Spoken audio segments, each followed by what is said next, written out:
Saudi Arabia has harshly criticized Israel for its war in Gaza and demanded an immediate ceasefire without specifically the immediate return of hostages. Sounds like they're on Team Palestine, right?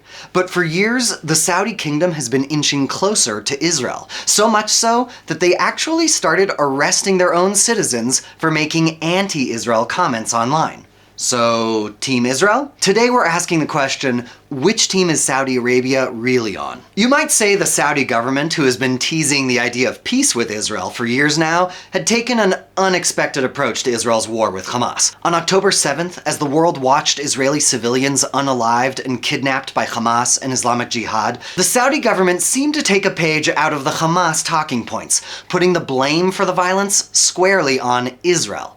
They avoided any problematic words like Hamas, Islamic Jihad, kidnappings, hostages, and that algorithm-triggering word that rhymes with schmassacre, which can be such a downer. Instead, opting for the more sanitized Palestinian factions and a high level of violence.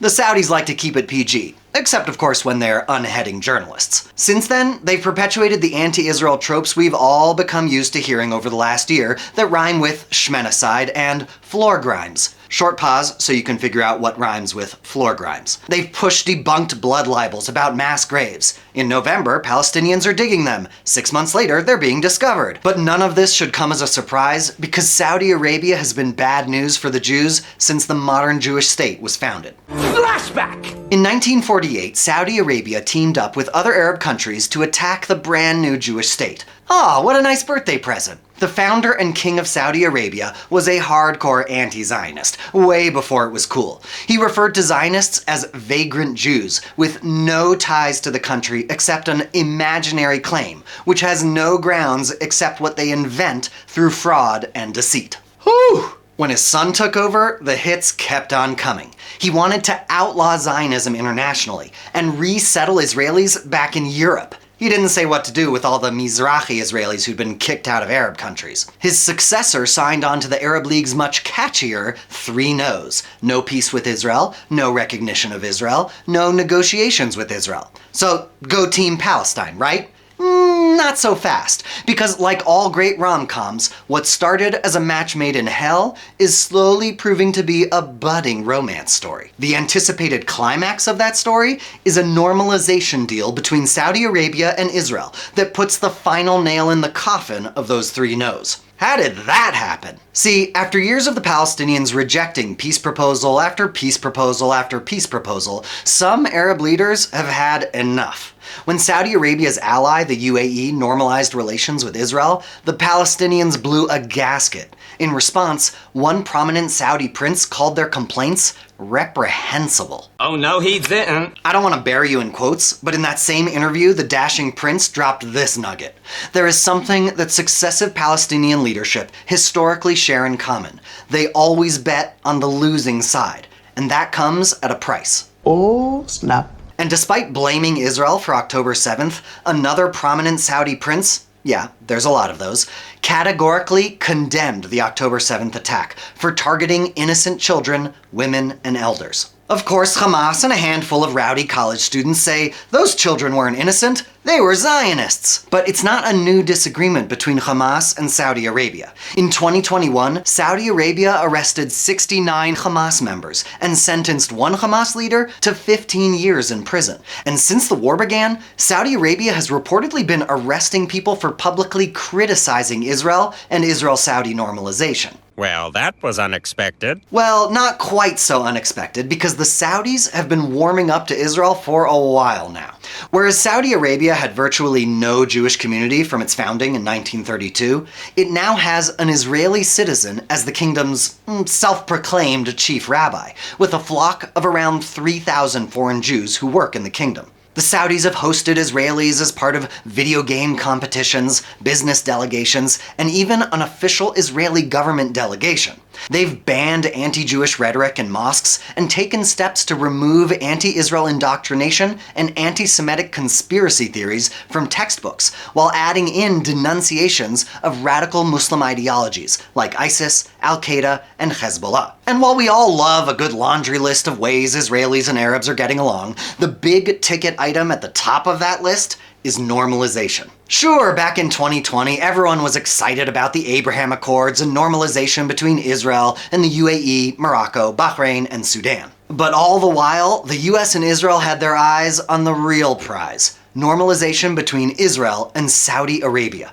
The efforts were slow going at first, but quickly sped up, with cooperation between the two countries coming out of the shadows more and more each year. Just a few weeks before the October 7th attack, the Saudi Crown Prince said that a normalization deal was getting closer every day.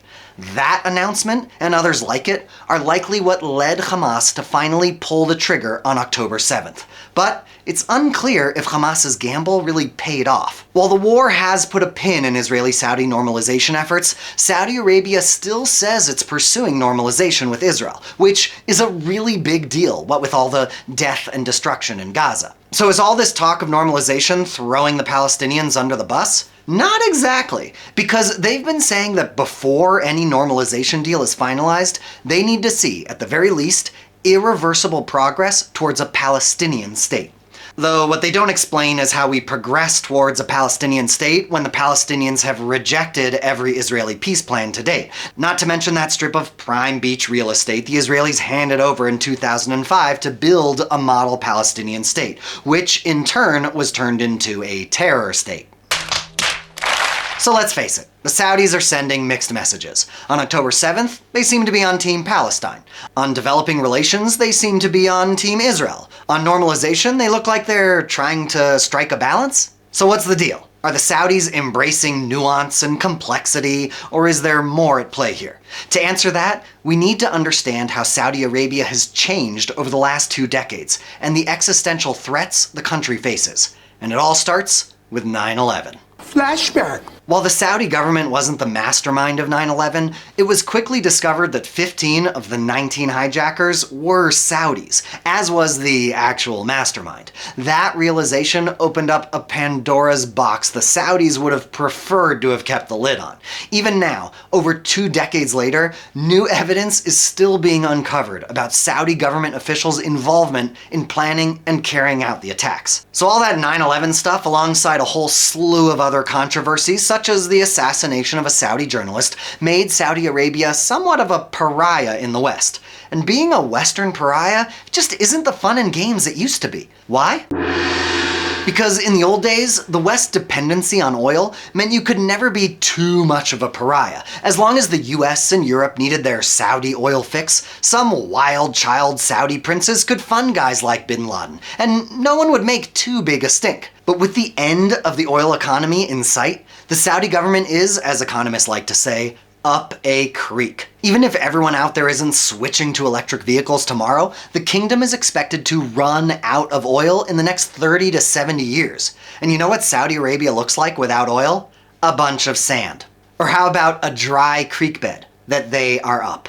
So Saudi officials, especially Crown Prince MBS, have been trying to clean up the kingdom's image. He needs to modernize and diversify the country's economy. He needs foreign expertise to build a nuclear power plant to keep the lights on when his oil runs out.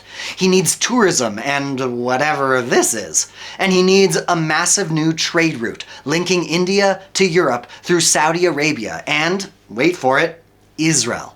And to do all that, he needs strong international relations, aka not to be a pariah state shunned because of support for terrorism. But even with a shiny new stamp on their certificate of not funding terrorism, getting their economy turned around also means turning down the volume on their long-simmering conflict with arch-nemesis, Iran.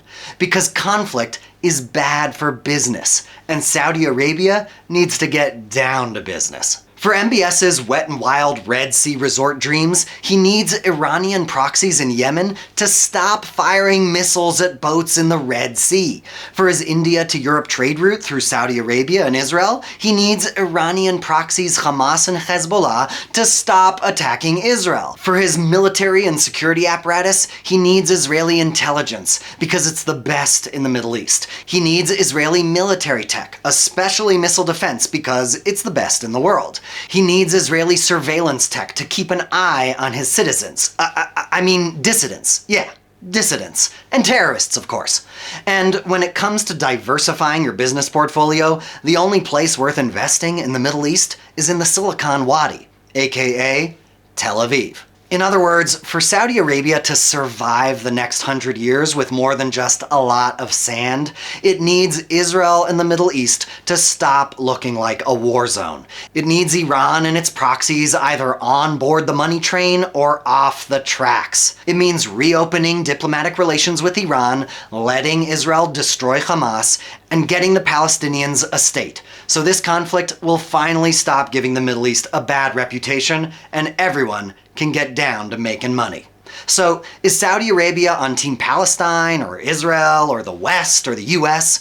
Saudi Arabia is on the side of Saudi Arabia. It's on the side of progress. It's on the side of their great-great-grandchildren, who they don't want looking back and saying their great-great-grandparents blew a historic opportunity and instead left them up a dry creek. To paraphrase that dreamy Saudi prince from earlier, Saudi Arabia wants the Palestinians to finally bet on the winning side.